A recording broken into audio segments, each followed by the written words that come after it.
Assalamualaikum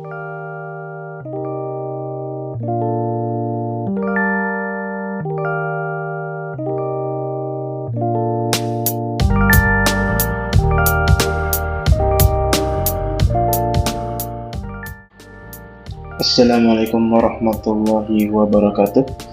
Selamat pagi, siang, sore, malam tergantung nontonnya kapan. Perkenalkan, saya Atal Rizaldi, NPM 2021 4350 1784 sebagai perwakilan dari kelompok 4. Akan menjelaskan sedikit mengenai proyek yang kami buat, yaitu budget control system yang didasarkan pada perusahaan PT Sinar Niaga Sejahtera yang berbasiskan Java NetBeans. Oke, jadi sebelum masuk ke demo aplikasinya, saya akan sedikit menjelaskan dulu mengenai mengapa BCS ini dibuat, atas dasar apa, dan alasannya apa gitu ya.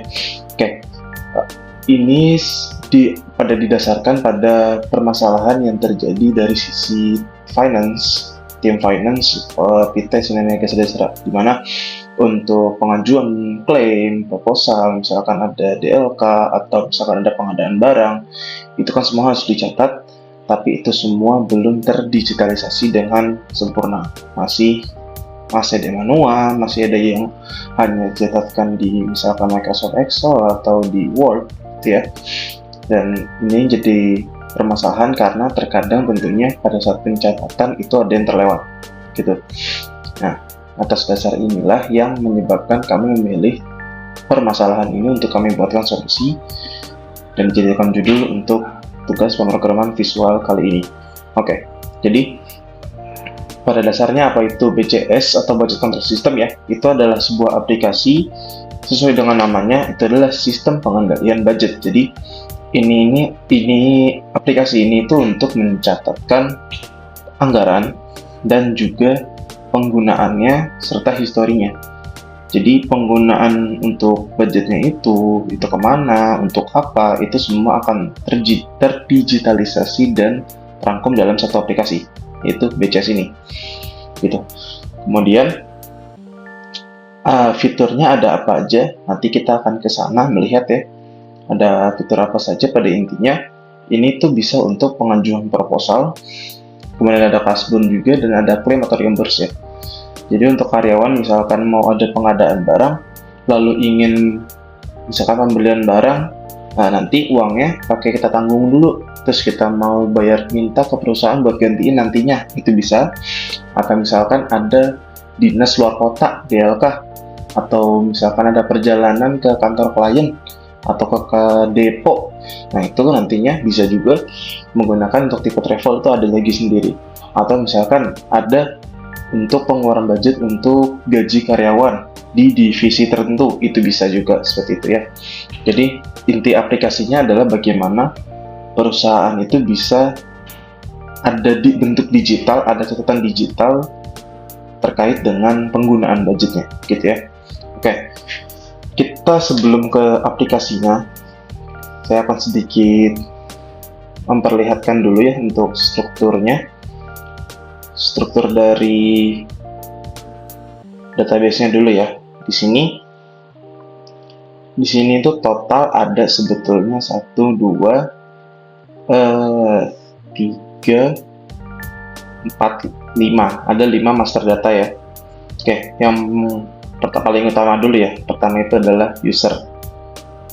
Usernya tentunya adalah penggunanya, data karyawannya semua ada di sini, dan juga di sini adalah tempat untuk dimana kita mengetahui dia ini posisinya sebagai apa berdasarkan role-nya yang nantinya akan mempengaruhi akses ke aplikasi gitu ya. Kemudian, nah ini adalah user role-nya, sederhana aja. Jadi master untuk usernya ini adalah karyawannya, kemudian di sini ada ID user dan ada password yang nanti akan digunakan untuk login, di mana ID user ini sebetulnya adalah NIK, nomor induk karyawan, dan passwordnya itu nanti itu ada password default, ada password yang disediakan gitu ya. Kemudian pertama itu salah satu master yang penting adalah tempat kerja. Ini sederhana, tapi sebetulnya ini adalah suatu faktor penentu di mana ini adalah bagian dari tempat kerja itu sebetulnya seperti apa ya? Depo mungkin atau divisi, ada subdivisi itu seperti itu ya. Ini tempat kerja itu seperti itu. Jadi contohnya di sini datanya ada yang 40 itu kode company, 01 ini adalah kode site, ada HO atau misalkan ada depo. Kemudian ada 001, ini adalah counter yang mewakili divisinya. Contohnya ini yang 01, site 01, tempat kerja 001 itu adalah IT-nya di HO, head office gitu. Kemudian yang 02-nya adalah marketing di HO, seperti itu, dan seterusnya. Ini pengaruhnya kemana? Nantinya ini adalah pengaruhnya akan ke anggaran. Tapi sebelum masuk ke anggaran, pertama itu adalah ke aktivitas. Sedikit melihat strukturnya aktivitas. Aktivitas ini sebetulnya adalah kegiatan yang ada untuk penggunaan anggaran. Jadi supaya tidak rancu, supaya tidak berantakan, bisa kita filter itu aktivitasnya itu kita standarisasi menggunakan master data. Dan di sini ada kategori. Nah, nantinya itu ada tipe tadi. Ada capex, opex, travel sesuai dengan kebutuhan finance seperti biasanya. Dan tadi jadinya tempat kerja dan aktivitas itu pengaruhnya adalah ke anggaran. Oke. Di sini ada ID aktivitasnya dan ID tempat kerjanya. Pengaruhnya di sini. Dan untuk budgetnya sendiri itu diatur tiap bulannya berbeda. Ini sesuai dengan kebutuhan dari IT sendiri, dari sisi finance, di mana itu penggunaan budget tidak mungkin sama setiap bulannya, tidak mungkin pakai budget yang sama, seperti itu. Kemudian kita ke master lagi, terus master udah selesai semua ya. Ini ada 2 lagi, tapi ini bukan master. Ini nanti akan saya sedikit akan jelaskan nanti. Kemudian ada 3 transaction. Yang pertama itu proposal. Proposal ini tentunya ya proposalnya, dimana ini adalah pengajuan dia untuk aktivitas apa, yang pengajukan siapa, tempat kerjanya apa, ini berdasarkan user yang login. Dan di sini juga ada proposal detail yang menunjukkan dia anggaran yang digunakan apa, ID anggarannya yang mana. Jadi anggaran mana yang dia gunakan karena bisa saja kan satu site ya, satu divisi, satu site, satu divisi, satu di sini adalah satu tempat kerja. Itu bisa memiliki banyak budget karena kan mengingat tadi ada di aktivitas itu ada 3 tipe. Itu aja udah 3 tuh minimal. Dan satu tipe itu biasanya udah banyak sesuai dengan kebutuhan user ya. Kemudian di sini ada jumlah pengajuan, PPN dan PPH, di mana jumlah total adalah jumlah pengajuan ditambah PPN dikurang PPH, seperti itu. Yang klaim, sebelum ke klaim ke kasbon dulu. Kalau kasbon ini jadinya, ini pengaruhnya tidak banyak ya sebetulnya untuk di aplikasi ini, tapi nantinya untuk laporannya ada pengaruhnya, karena mengingat ini berbeda ya. Jadi ada yang kalau kasbon itu kan dia harus dibayarkan duluan ya ke karyawan. Jadi karyawan sudah mengajukan, tapi dia harus dikasih duluan. Nah, kemudian ada klaim. Klaim ini yaitu realisasi dari pengajuan anggaran tersebut.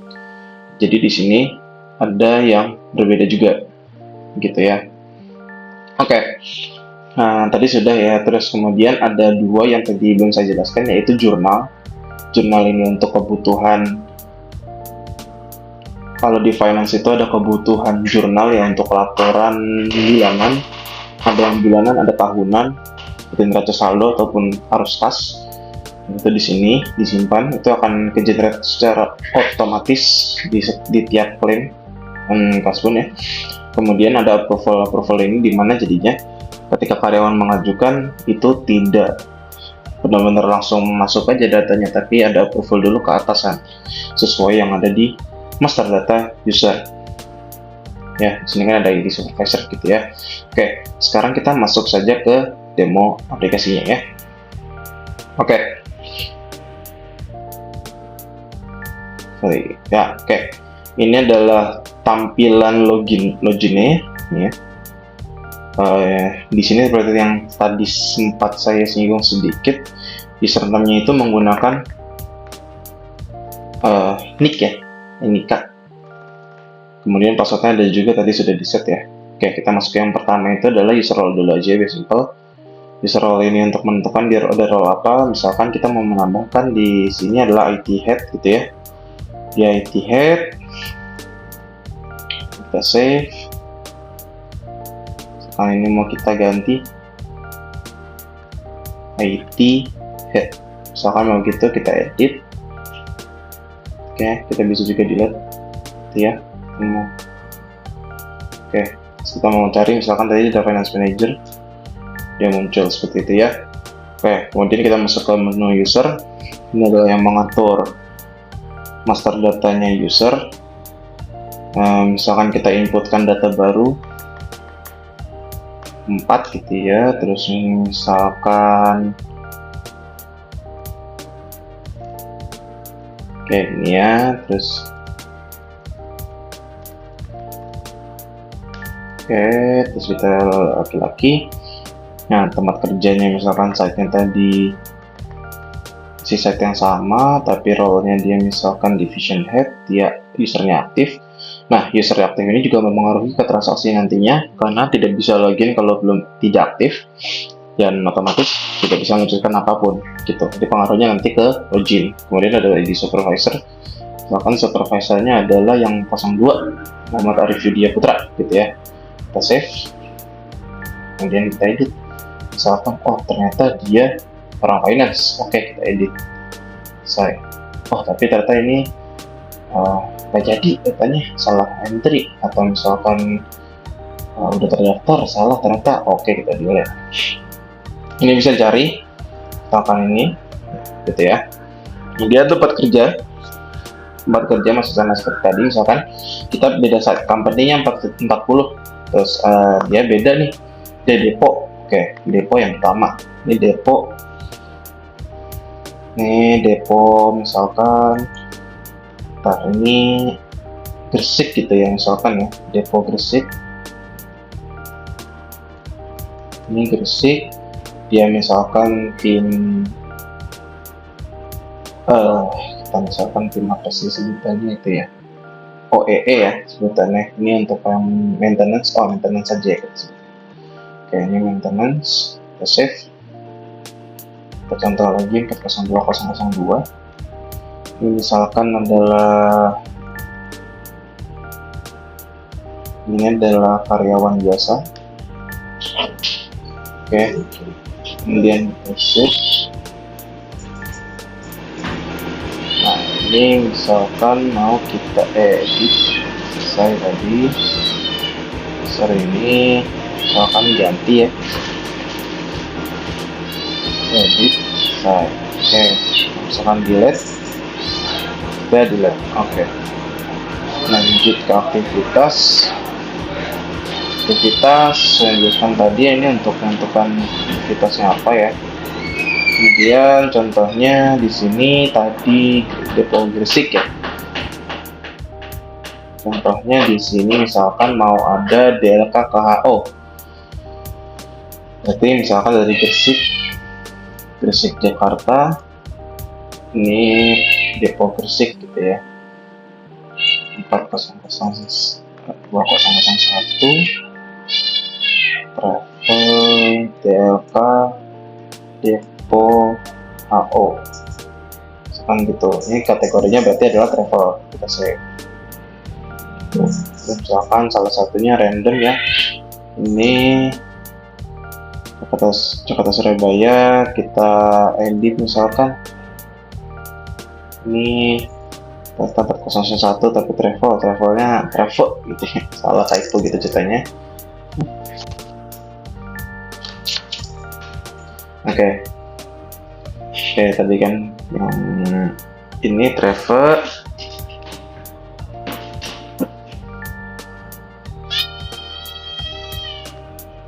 Misalkan travel, kita edit lagi, berhasil.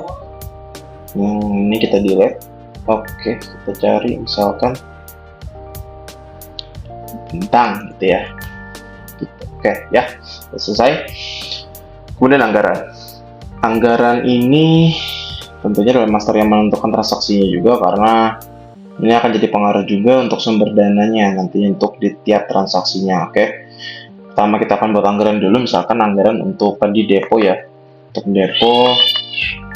Nah, ini dia yang aktivitas ke deponya. Oh, deponya belum diganti. Belum ada tadi. Tempat kerjanya. Oh, sorry. Usernya kita buat dulu yang ini. Kita belum buat yang depo ya. Oke. Saya buat dulu ya seterusnya.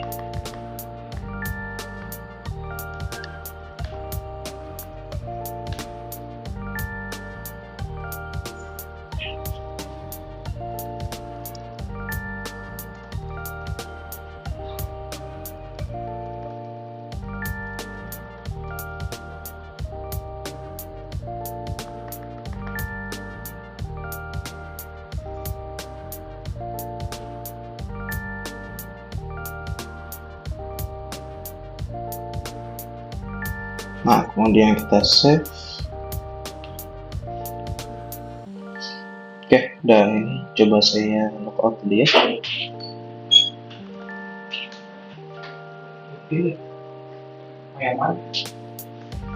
Salah, kemudian kita login.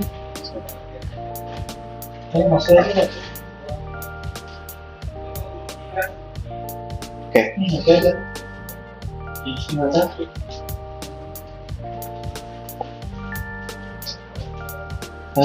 saya lagi. Nah, ini dia. Udah ya. Kemudian tadi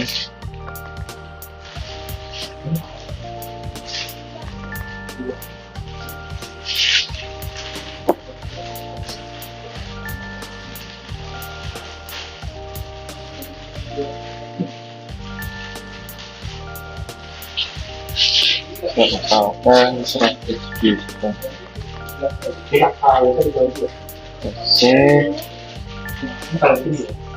Misalkan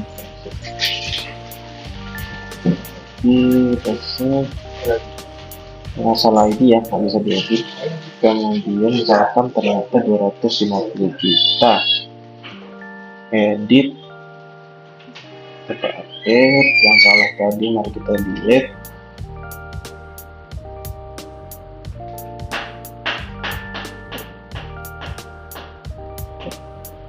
Nah, oke. Udah kita delete.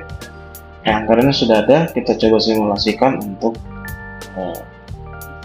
pengajuan transaksinya ya. Yang pertama itu proposal.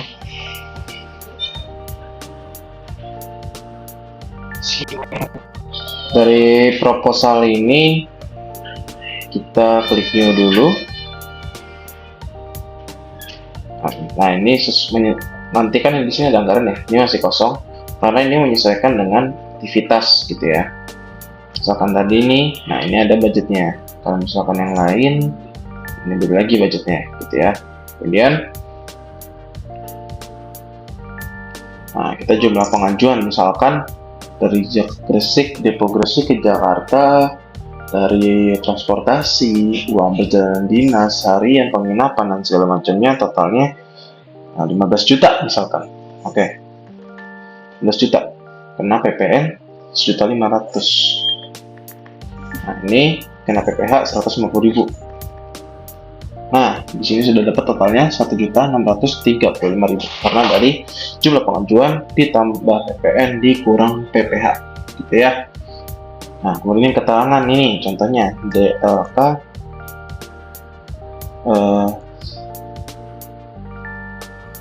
Subadi Depo HO, salah, Depo Gresik. Nah, depo aja nggak, nanti atasannya ngerti. Oke. Kemudian dari sini bisa save draft dulu. Terus kita buka lagi dokumennya, kita save confirm misalkan. Oke. Nah, kemudian di sini ada list view ya untuk melihat all transaction. Di sini terlihat status dokumennya adalah menjadi confirm to approve, di mana berarti tandanya adalah ini step di mana butuh approval dari atasan. Approvalnya yaitu ke atasan yang ada supervisor di master tadi.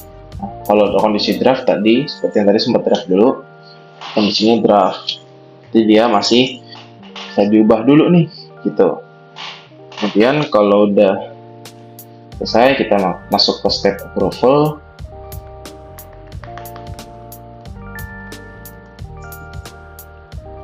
Masih ini salah. Begini. Proposal. Ini bisa kita approve, reject, RTE. Dimana kalau kita approve berarti selesai. Nah, transaksi proposalnya bisa lanjut ke transaksi berikutnya. Kemudian kalau reject berarti ditolak. Ini berarti tidak bisa dilanjutkan ke transaksi berikutnya. Kalau return to edit berarti mengembalikan ke user pembuat untuk di edit terlebih dahulu, baru akan bisa disubmit lagi, gitu ya. Oke, di sini kita contohnya langsung approve aja. Selesai. Yang 5-nya di confirm. Oke, kita lanjut ke transaksi berikutnya, tapi ganti user dulu. Oke, kita lanjut ke transaksi berikutnya, yaitu Kasbon. Mana Kasbon ini jadinya supaya ada pengantar untuk ke kata karyawan itu bisa langsung mendapatkan uangnya. Oke, ya kita simulasikan, misalkan di sini perlu Kasbon. Di sini ada ID proposal. Kita pilih ID proposal yang bisa dikasbonkan. Oke, ya ini yang tadi. Nah, di sini tadi terlihat ya ID anggaran yang mana, pengajuannya tadi berapa. Nah, ini jumlah pengajuan, PPN, PPH, dan jumlah total proposal jadinya berapa. Nah, berapa yang mau kita kasbonkan, gitu ya.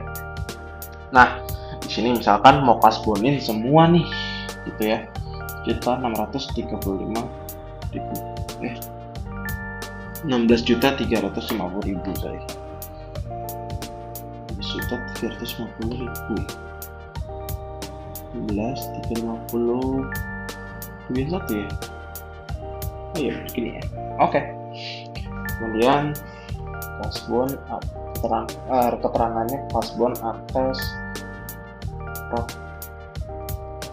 24.7. Oke, sama kita langsung confirm. Oh, ini terlalu panjang, sorry.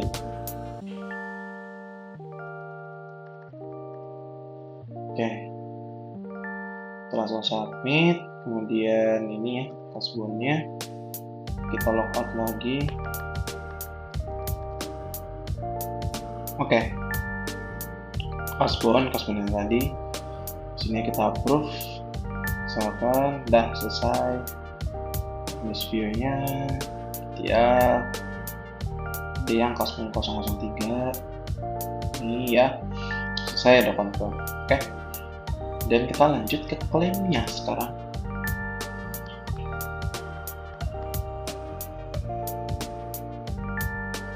Oke, sekarang yang klaimnya tadi kan sudah ada kasbonnya ya. Di sini ada ID kasbon, jadi kalau misalkan dia ada kasbon, dia akan muncul nih. Cek aja dulu, muncul nggak nih? Ya, ini proposalnya yang 005 tadi. Di sini ada kasbonnya. Oke, jumlah totalnya segini. Oke, kita klaimin semua langsung. Ternyata realisasinya sesuai dengan 16.350.000. Oke, ternyata realisasinya sesuai dengan proposal yang diajukan. Oke, kita klaim semua. Lanjut, kita misalkan klaim DLK, gitu aja ya. Nah, terlihat bahwa misalkan kita kan klaimnya di sini sama dengan jumlah total ya. Di sini tidak diperbolehkan klaim melebihi jumlah totalnya, gitu ya. Jumlah total dari proposal ataupun kasbonnya, gitu. Kenapa nggak boleh? Karena tentunya realisasi nggak boleh lebih dari rencana proposal dari pengajuan, gitu. Tuh, kemudian kita save confirm, data save, kita maju ke approval.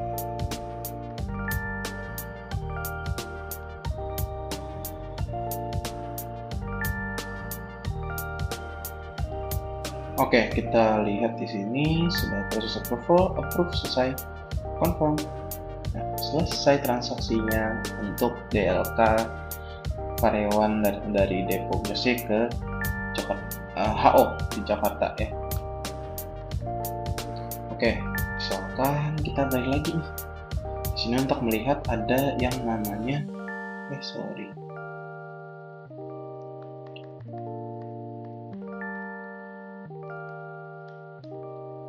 Oke, di sini misalkan kita kembali lagi usernya Progressic ya. Ya, kita misalkan mau melihat bahwa ternyata ada report viewer di sini. Ya, report viewer ini untuk melihat ada 4 report di sini, ada report jurnal. Ini untuk jurnal secara detailnya, bisa keseluruhan, bisa spesifik satu dokumen aja. Kemudian ada report anggaran. Report anggaran ini adalah report ya budgetnya, anggaran yang sesuai master. Kemudian ada neraca saldo dan juga strip utang. Kita lihat yang simpel dulu, report jurnal.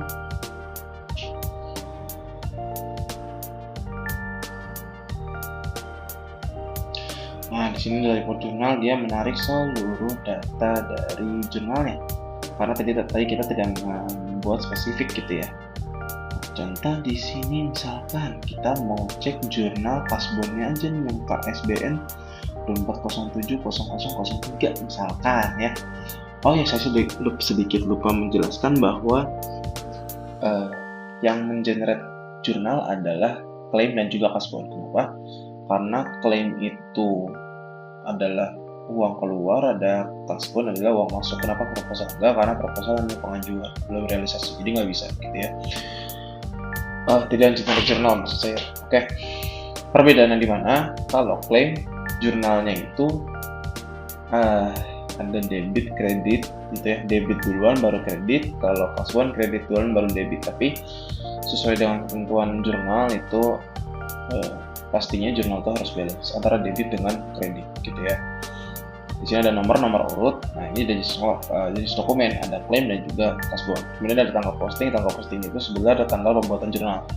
Bisa aja sebetulnya si dokumennya dibuat tanggal 11, ternyata di submitnya di approve-nya itu di tanggal 12, nanti tanggal postingnya tanggal 12 gitu. Oke.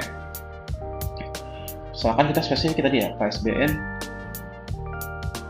SPN 24070003. Kita klik report jurnal, nggak ada. Oke, cancel. Oke, sekarang kita lihat report anggaran. Report anggaran ini adalah report anggarannya. Setiap anggaran terlihat saldonya berapa, alokasinya berapa. Alokasi itu dana yang sudah digunakan gitu ya. Saldo itu ya saldonya, alokasi itu dana yang udah sedang dialokasikan. Karena gini, proposal itu akan memotong saldo dan lebih ke memindahkan dari saldo ke alokasi.